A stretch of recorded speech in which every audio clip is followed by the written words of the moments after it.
What's going on, everyone? So the San Antonio Spurs are kind of in a bit of a, rock and a hard place, right? Because they are this young, talented team that is kind of going into this season. Victor Wembanyama had such an impressive season for a rookie. I mean, blew out expectations.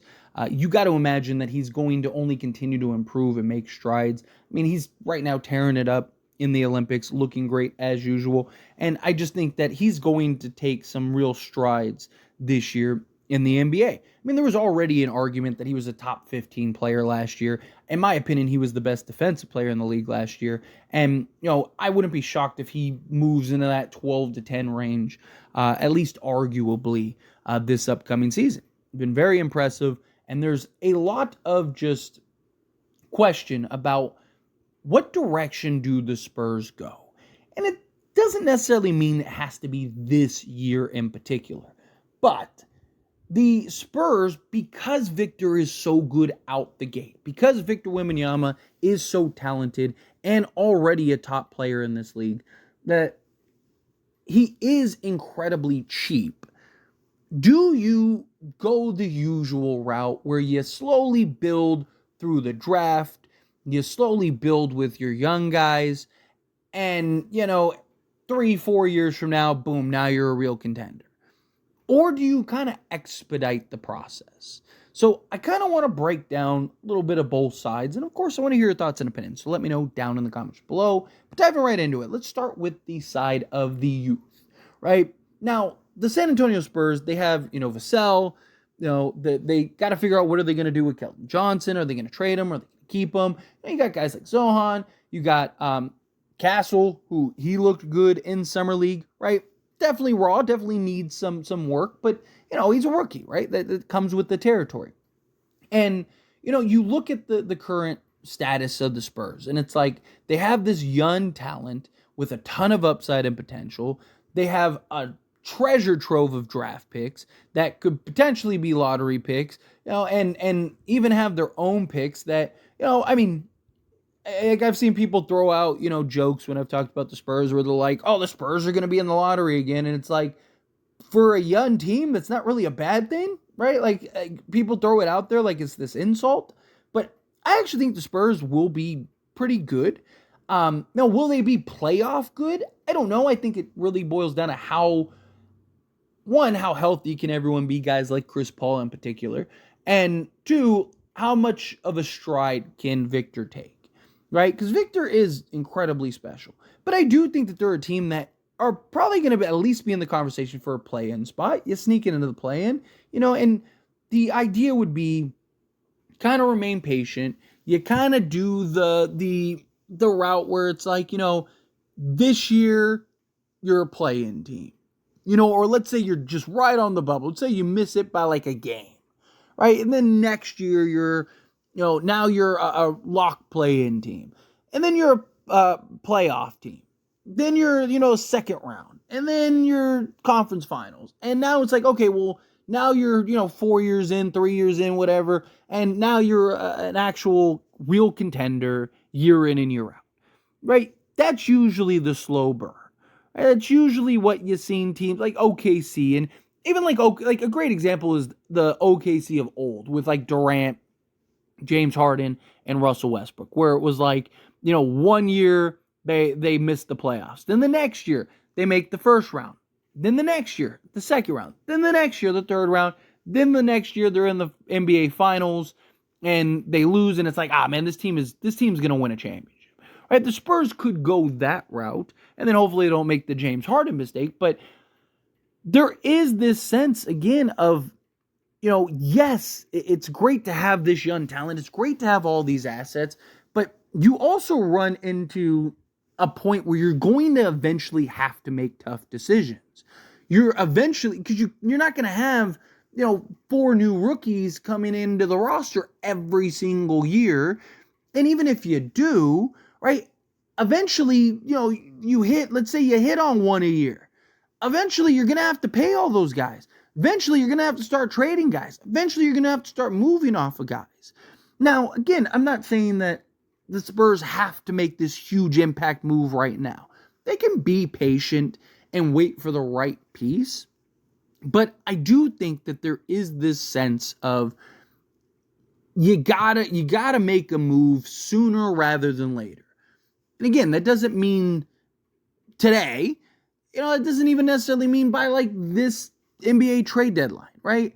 But in the sense of like within the next like year and a half, 2 years, right? While Victor is still cheap, I do think that there is a genuine argument to make that move. This new CBA hinders teams tremendously, right? This new CBA makes things very difficult. And the Spurs are one of the few teams that have a real talent, and he's on a rookie contract and eventually is going to get paid. And he is going to get paid a lot. Now, his first rookie contract won't be the $60 million, but he's still going to get paid a lot of money. That is going to affect and impact your cap. And to me, there is this argument to where do you make that push now and you go get that guy or two? Again, let me rephrase that. Not now in the sense of like right this second, but again, sooner rather than later.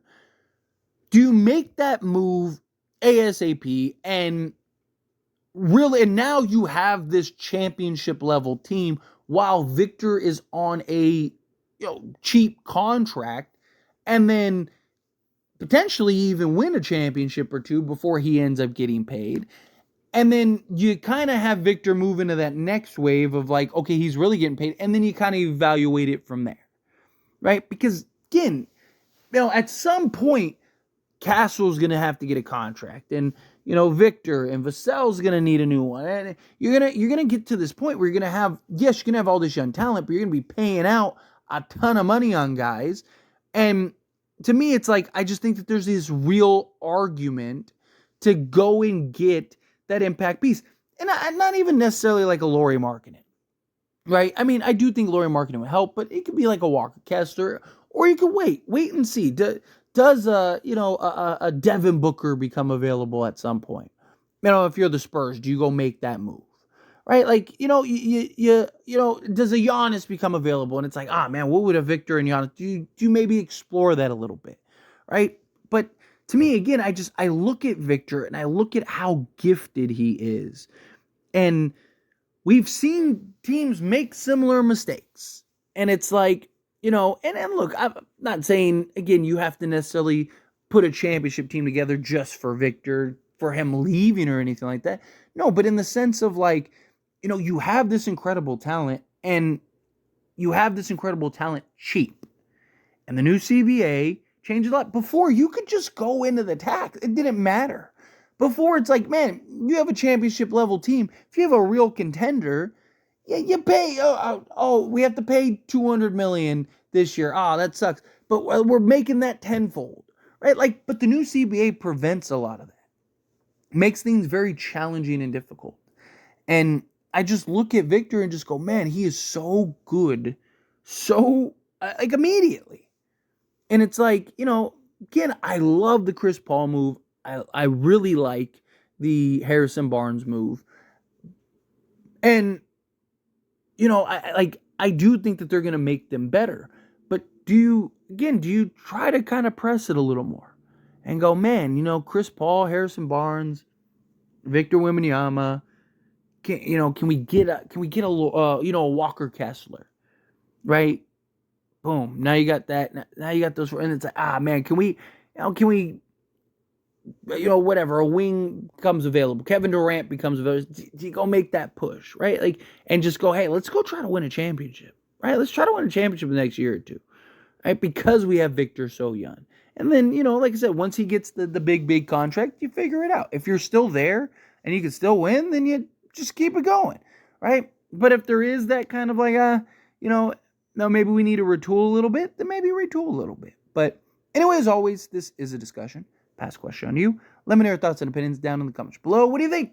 How do you feel? What are your thoughts? Do you agree? Do you think like, yes, gotta make a move, gotta get this going sooner rather than later? Again, doesn't have to necessarily be this offseason or by this trade deadline, but within the next like year or two, while Victor's still cheap. Or do you think no, stay the patient route, stay the course, doing things right? How do you feel? Whatever your thoughts are, love to hear it. Let me know down in the comments below. That being said, if you haven't liked this video, hit that like button. Helps me a lot. Helps me enjoy these types of videos, and I truly appreciate it. Not subscribe channel, hit that subscribe button. Turn on the bell notifications. Appreciate y'all. See you in the next one. Thank you.